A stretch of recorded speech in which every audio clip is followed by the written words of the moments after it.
In the icy grip of a winter night, Ruth is left alone, her dreams crushed by a man who dismissed her as just a worker. Desperation hangs in the air as she faces the harsh reality of rejection. Yet, in the quiet corners of this small town, a reserved farmer sees what others overlook. But what happened next will shock even those who thought they'd seen everything. But first, let's go back to the beginning. The morning air was crisp with the promise of new beginnings, the sun yet to fully breach the horizon, lending a soft golden hue to Ruth's world. Her small town lay half asleep as she stood at the edge of the platform, the faint rumble of the approaching train echoing in the stillness. Today marked the beginning of a journey she had only dared to dream of on lonely nights by the flickering light of her oil lamp. Letters tied with a frayed ribbon filled with Thomas's poetic words were tucked securely in her coat pocket, a lifeline to the future she envisioned. Each promised shared glances, gentle whispers, and a partnership that would blossom in a place far from her current reality. Ruth's heart was a flutter of anticipation. It beat in a rhythm only a hopeful heart could understand, a rhythm imbued with the longing for love's tender promise. She clutched a small, battered photograph. Thomas's handsomely confident face peered back at her. Though yellowed by age, it was a talisman, a beacon guiding her to what she hoped would be a sanctuary woven together by companionship and mutual dreams. Her mind replayed each word he'd written, lines filled with sincerity and yearning, as she tried to imagine the life that awaited her in a town she had never seen, under skies she had never wandered. Beside her on the platform was a modest suitcase, its weight less a function of her possessions and more a container of dreams, expectations, and aspirations. Against the wooden surface it gave a soft clatter, almost drowned out by the chugging of her approaching future. Each day until now had demanded so much from Ruth, long hours of labor, the kind that hardened hands and drained spirits. But today she was like an unfurling blossom, the new day beckoning her with its unspoken possibilities. Emotions swirled around Ruth like the cool morning mist, a potent mix of trepidation and hope. She was stepping into an expedition not just geographical, but deeply personal, leaving behind the familiarity of her small community, the gossip-laden streets, the warm smiles of children running about, and the sagging clapboard houses that whispered so many stories of hardship and perseverance.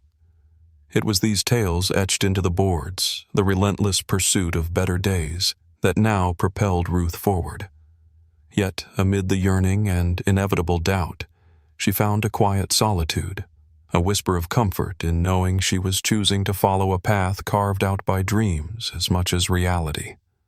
Not every woman dared to leap so boldly into uncertainty, but Ruth found strength in her heart's unyielding rhythm. Her spirit danced on the edge of the known world, looking forward to the land of possibilities that lay just beyond the horizon.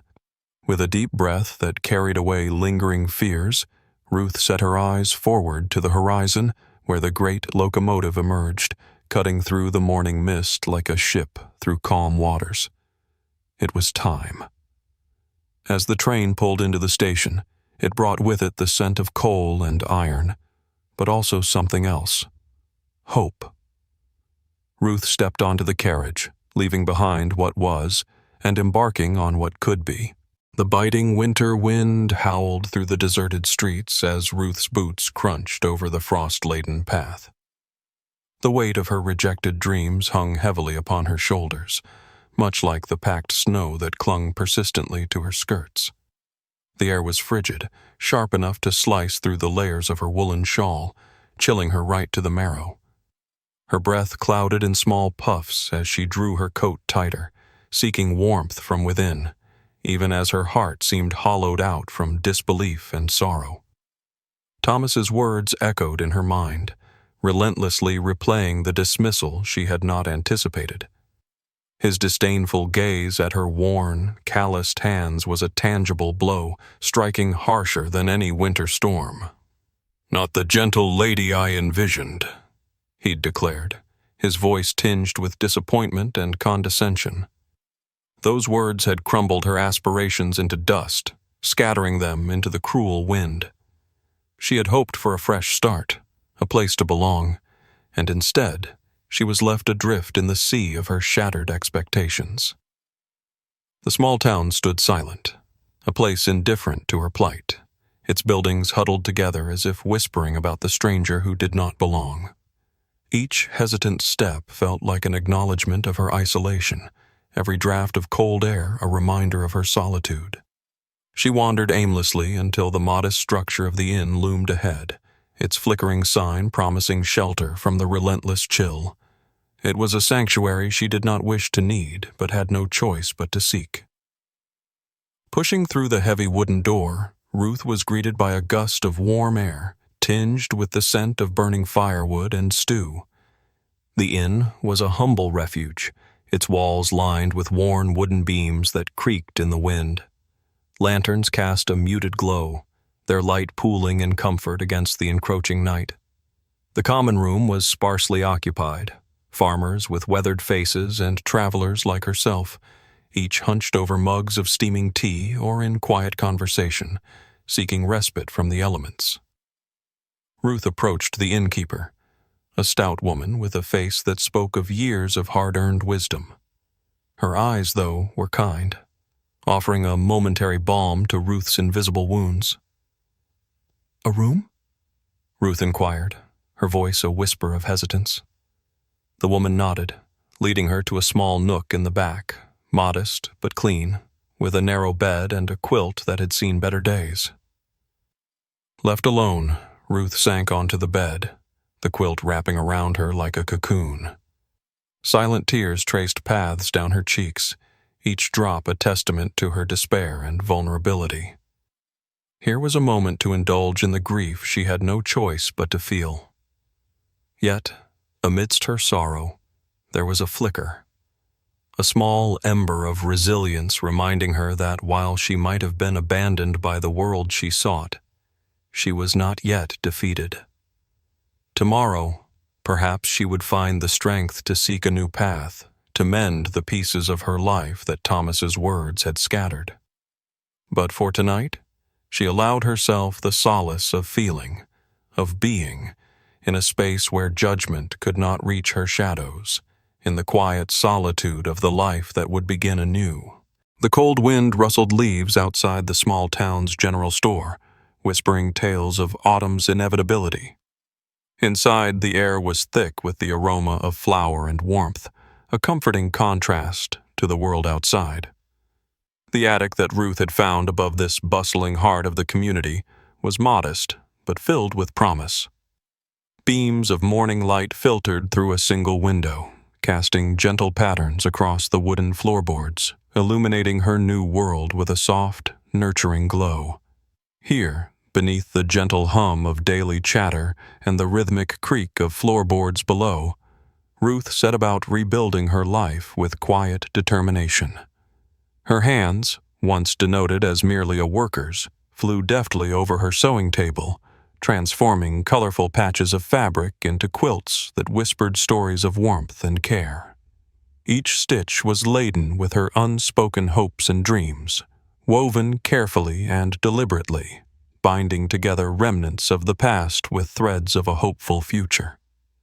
As the days fell softly into one another like pages of a well-loved book, Ruth embraced this newfound solitude, allowing it to shape her resilience like a potter molds clay.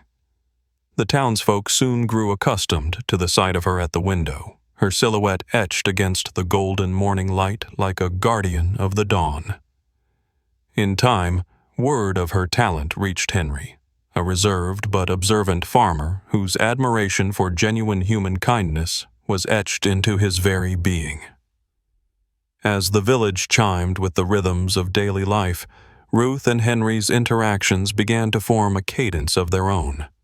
Their meetings were subtle, seemingly orchestrated by the fates, under the spreading elm that sheltered the path leading to the market.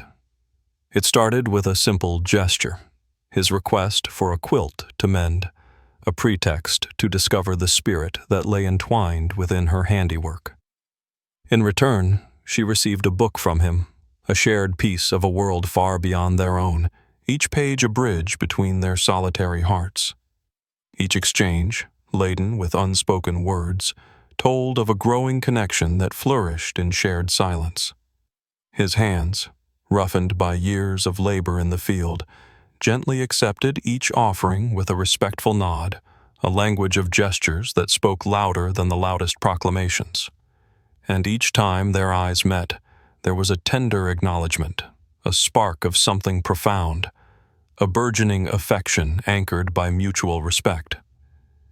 Ruth found solace in these moments, cherishing the interwoven fabric of simple acts that drew them closer with every passing day. Their shared smiles became the tokens of an understanding that blossomed between them, echoing a gentle promise of what might still be, crafted not in haste, but with the quiet persistence of two souls finding solace in one another. And so, amid the soft rustle of fabric and rustling leaves, Ruth began weaving not just quilts, but the intricate tapestry of her renewed life, woven not just with resilience, but with a tender newfound love. The evening sun cast a warm glow over the small gathering at the heart of the village, where lanterns swung like gentle fireflies in the crisp countryside air. People gathered in clusters under the sprawling oak trees, their laughter mingling with the soft murmur of the brook nearby. It was the annual autumn festival, a cherished tradition that marked the end of the harvest season, uniting the entire community in celebration. The music played was a gentle waltz, the kind that invited even the most hesitant of dancers to sway along with its gentle rhythm. Ruth stood on the fringes, a tentative observer in a world that had once felt foreign and unyielding. Her heart, once burdened with the weight of rejection and the sting of harsh words, seemed to flutter with a newfound freedom. The woman who had arrived months ago, uncertain and alone, now stood amidst a gathering of friends who had come to appreciate her quiet resilience and warm-hearted strength. In the midst of the merriment, Henry approached Ruth with a quiet determination that masked his own nerves. His work-worn hands extended towards her, a silent offering of solidarity and respect. Despite his reticent nature, there was something earnest in his eyes that spoke volumes, a gentle pull that beckoned Ruth from the sidelines. "Would you do me the honor?" he asked, his voice barely rising above the melody that surrounded them. The invitation carried more than just the promise of a dance. It was a recognition of her worth that transcended spoken words. Ruth hesitated for only a moment, taken aback by the directness and sincerity she saw mirrored in Henry's gaze. But as she placed her hand in his, a soft gasp rippled through the crowd, an audible acknowledgement of the significance of the moment. It was a gesture that defied the quietude with which both had lived their lives, but one that felt right and true. As they moved together, the world seemed to fade away, leaving only the rhythm of their steps and the reassuring warmth of Henry's presence. Ruth realized then that this dance was not just about the two of them. It was a statement, a bridge built between who she had been perceived to be and who she was, a genuine embodiment of strength and grace. Henry, as if sensing her thoughts, leaned in slightly and spoke with a voice filled with genuine admiration. "It's not the softness of the hands, but the strength of character that matters," he said, the words carrying across the clearing as a gentle declaration to all. The onlookers, those who had gossiped or withheld their acceptance, now began to nod in understanding. It was as though Henry's acknowledgement was a key, unlocking a collective appreciation for Ruth's contributions and her unwavering kindness. The dance concluded, but the bond forged in those moments lingered palpably in the air. As friends gathered around them, offering smiles and kind words, Ruth felt enveloped in a warmth that came not just from the acceptance of others, but from within. Here, amidst the rustling leaves and the gentle glow of twilight, she and Henry stood as a testament to a love built on respect and mutual admiration. not loud or ostentatious, but quietly transformative.